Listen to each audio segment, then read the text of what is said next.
pandangan gue beda dengan Ahmad Dhani ya. Tapi gue salah satu penggemar Ahmad Dhani. Coba pandangan lu apa Dan? Apa? Soal perbedaan kita. Kalau pandangan saya sama dengan Profesor UI, Profesor UGM, dan Profesor UNER. Oke ya. Tapi kita tetap beda boy dong. Berbeda-beda tetap satu jua. Siap. Udah jelas kan? Gue ngomong langsung sama Dhani bahwa gue berbeda dengan dia. Nah itu video tahun 2023 ya, ketika sedang bermasalah dengan Once. Jadi gue sampaikan bahwa pandangan lu beda sama gue bilang kan. Kalau gue itu berdasarkan aturan hukum, lu itu berdasarkan mau-maunya lu gitu kan. Jadi gue sampaikan apa adanya. Di depan Dhani ada Mulan Jamila, ada Menteri Kebudayaan yang sekarang si Fadlizon. Ya kita berdebat di situ dan nggak apa-apa gitu kan, nggak ada masalah. Makanya gue ini kalau menyampaikan sesuatu itu yang berbeda dengan orang lain, ketika ketemu gue akan sampaikan sama gitu kan, bahwa gue beda sama lu. Ya termasuk waktu zaman FPI kan, waktu di live di sebuah TV swasta ya, saya mengecam Mahfud MD dan kawan-kawan para menterinya yang takut untuk membubarkan FPI ya. Jadi ketika habis saya ngomong gitu, orang FPI-nya samperin saya kan, dia bilang setuju mas gitu kan, harusnya kami ada kejelasan. Ya gue bilang kalau gue jadi Mahfud MD ya, gue akan bubarin kalian supaya kalian bisa men-challenge ke pengadilan atas keputusan dari pemerintah ya. Jadi gue ngomong langsung sama FPI-nya di depan FPI, petinggi FPI, gue bilang kalau gue jadi Mahfud gue akan bubarkan kalian gitu kan, karena menurut gue yang kalian perjuangkan tidak sepaham dengan gue gitu. Dan dia menerima gitu kan pandangan gue gitu. Jadi gue bahkan sama kawan-kawan gue sendiri gitu kan, kalau berbeda gue akan bilang berbeda. Gue nggak mau menyamakan hanya karena kita berkawan gitu. Ya termasuk teman-teman yang sering berdebat dengan saya di TV gitu kan. Sampai sekarang kita masih berhubungan, masih berteman gitu kan. Nggak ada masalah ya, ngopi bareng pun nggak ada masalah. Jadi keliru kalau anggap gue cuma ngomong di belakang orangnya. Gue itu orang yang ngomong di depan. Bahkan waktu ketemu Dhani itu gue ngomong sama Dhani bahwa ketidaksetujuannya gue omongin, dan ketidaksetujuannya gue itu sampai detik ini sama gitu. Makanya apa yang saya sampaikan di channel YouTube saya selama ini ya sama seperti apa yang gue sampaikan ke Dhani gitu, nggak ada bedanya. Alhamdulillahnya teman-teman visi ya, Ariel Noah, Arman Maulana, saya nonton kemarin, apa yang mereka sampaikan ternyata sama dengan apa yang saya sampaikan selama ini gitu kan.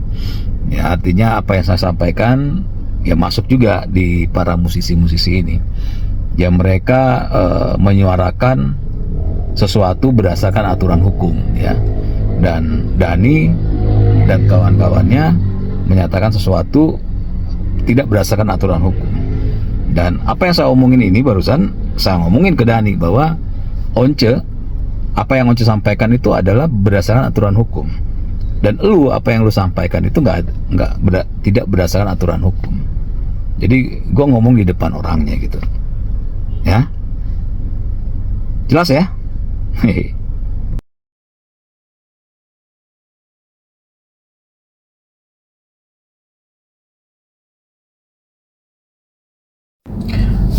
Ya karena Pak Prabowo itu belajar dari eranya Pak Jokowi, di mana Pak Jokowi berupaya merangkul orang-orang yang menyebarkan hoax, orang-orang yang memfitnah, orang-orang yang memaki agar mereka sadar. Tapi pada kenyataannya orang-orang itu malah besar kepala, ya, ngelunjak lah bahasanya.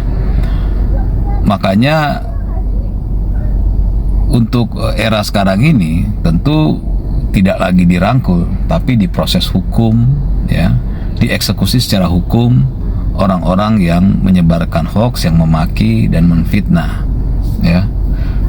Makanya saya menantang itu para tokoh, ya, para politisi yang biasanya menyebarkan hoax, biasanya memaki-maki presiden, menghina presiden, untuk tes nyali, ya, untuk memaki, menghina dan menyebarkan hoax terhadap Pak Prabowo. Saya nggak yakin mereka berani, karena ya bukan rata-rata, tapi semuanya itu adalah para pengecut yang hanya berani ketika mereka berhadapan dengan orang yang memaafkan mereka. Jadi silakan coba nyalinya saat ini. Ya, saya tahu Anda itu karena ngelihat statement Ahmad Dhani kan, yang menyatakan mana ada undang-undang untuk untuk penyanyi.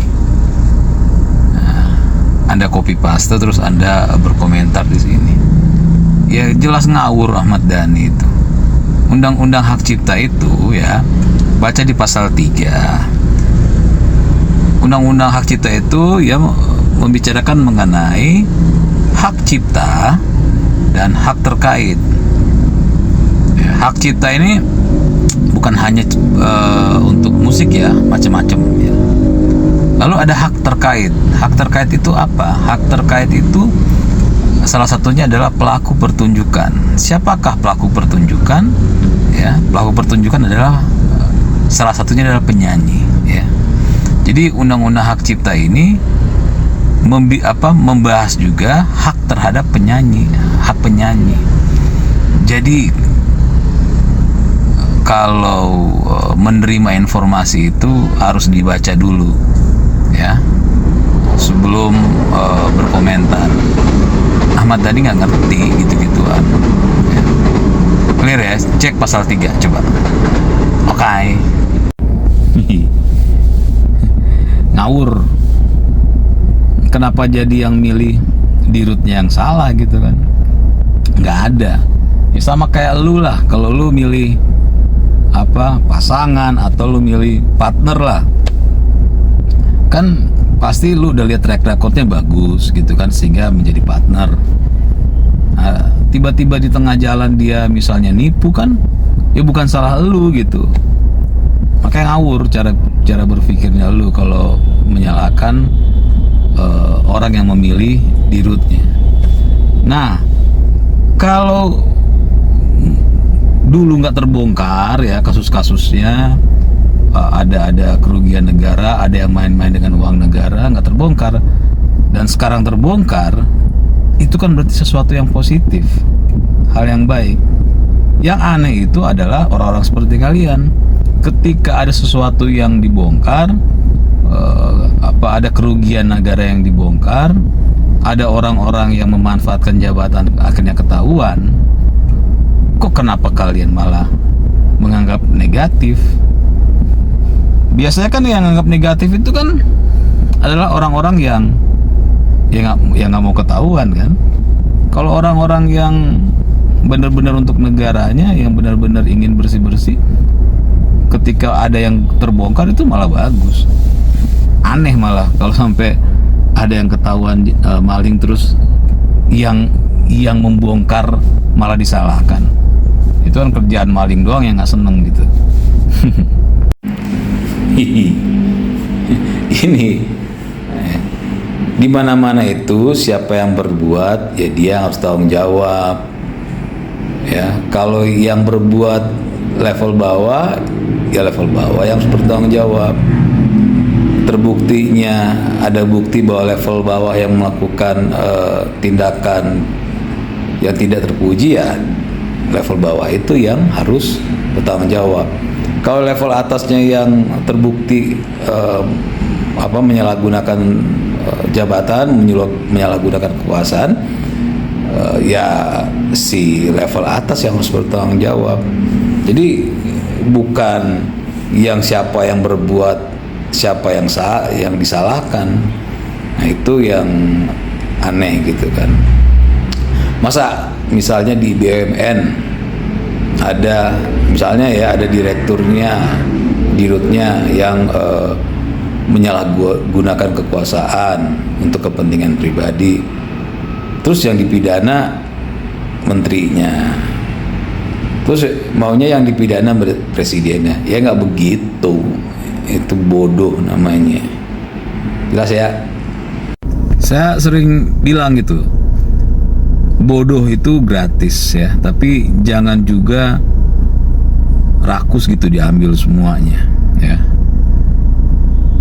Ya ini salah satu contoh ya. Kolusi itu ya, harus tahu apa itu arti kolusi. Kolusi itu adalah pemufakatan penyelenggara negara dengan pihak lain yang bertentangan dengan hukum ya, yang merugikan masyarakat. Nah, pertanyaannya, apakah menempatkan ya seseorang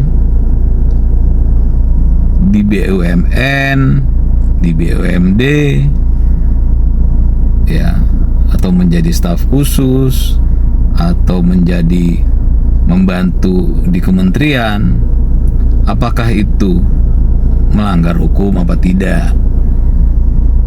Enggak kan? Ya kalau nggak melanggar hukum berarti itu namanya bukan kolusi.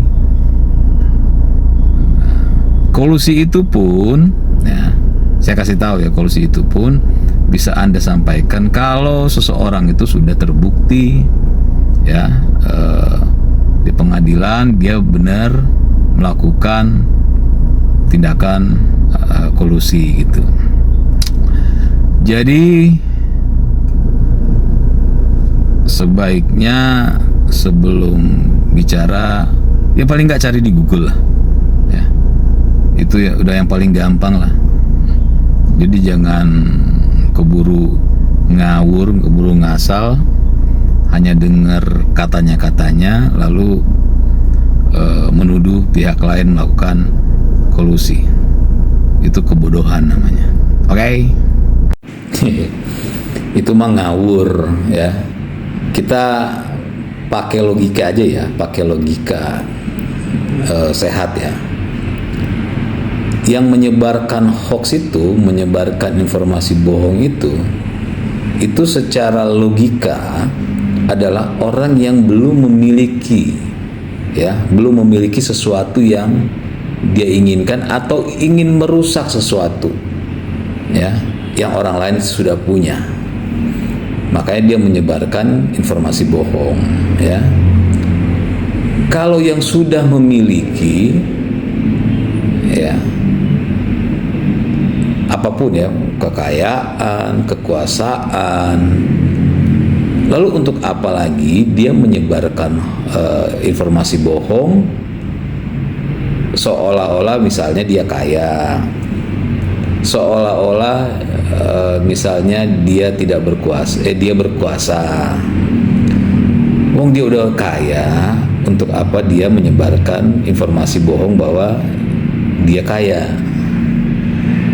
Kalau dia udah penguasa, untuk apa dia menyebarkan kebohongan bahwa dia penguasa? Ini kan kita berlogika ya. Dan faktanya ya, Rocky Gerung dan yang lain yang kita you name it, siapa yang selama ini misalnya menyebarkan informasi bohong berkali-kali dan terus-menerus kepada misalnya kepada Pak Jokowi gitu kan. Sampai saat ini informasi yang mereka lemparkan itu adalah bohong semua, hoax semua, yang tidak ada datanya, tidak ada buktinya. Jadi apa yang dikatakan Rocky itu adalah sebuah hal bodoh yang dipercayai oleh orang-orang yang terusin saja sendiri. Oke, thank you. Apa yang bohong? Kalau soal SMK itu kan ada ya, itu adalah buatan anak bangsa dan pemerintah mengendorse-nya gitu, ya, agar supaya dikenal. Dan itu kan bukan mobil nasional. Jadi kalau sampai hari ini misalnya SMK belum bisa naik ya namanya, yaitu bagian dari proses bisnis dari SMK sendiri ya. Jadi nggak ada hubungan dengan pemerintah. Masa SMK belum naik namanya yang disalahkan pemerintah, kan aneh aja. Lalu investor, nggak ada investor di IKN, katanya bohong lah. Selama ini kan investor ada, dan yang terbaru ini baru masuk 2,4 triliun ya, yang baru masuk juga dana dari investor. Ya. Jadi nggak ada yang bohong. Yang bohong itu yang menyebarkan bahwa investor nggak ada. Ya, orang-orang yang menginginkan Indonesia tidak baik-baik saja, ya, menyebarkan hoax dan dimakan oleh orang-orang seperti Anda gitu. Jadi clear ya, nggak ada yang bohong. Yang bohong itu ya yang menyebarkan kebohongan lah. Thank you. Ini pernyataan Anda ini harusnya Anda sampaikan ke Ahmad Dhani, Piu dan kawan-kawannya ya, bukan ke gua. Karena apa? Ya karena tidak ada di dalam Undang-Undang Hak Cipta yang namanya penyanyi, apalagi penyanyi yang asli, membayar langsung royalti ke pencipta lagu ya. Tidak ada di Undang-Undang Hak Cipta yang namanya pencipta lagu memasang tarif sendiri ya, sesuka-sukanya si pencipta lagu memasang tarif ya. Karena di undang-undang diatur bahwa untuk hak cipta ya, untuk royalti hak cipta itu ditentukan oleh LMK ya, berdasarkan kelaziman dan keadilan ya, itu di undang-undang. Makanya coba saya sudah jelaskan panjang lebar ya, berdasarkan hukum dan akal sehat. Silakan nonton di channel YouTube saya ya. Nah, Anda bantah di situ kalau bisa berdasarkan logika sehat dan aturan hukum. Saya pastikan Anda tidak bisa ya, karena tidak ada satupun yang bisa membantah apa yang saya sampaikan di channel YouTube saya terkait Undang-Undang Hak Cipta ini gitu. Kalau cuma ngotot ya nggak perlu, karena ngotot tidak ada di dalam undang-undang gitu ya. Saya pikir cukup. Silakan memberikan komentar berdasarkan aturan hukum dan logika yang sehat. Monggo. Terima kasih.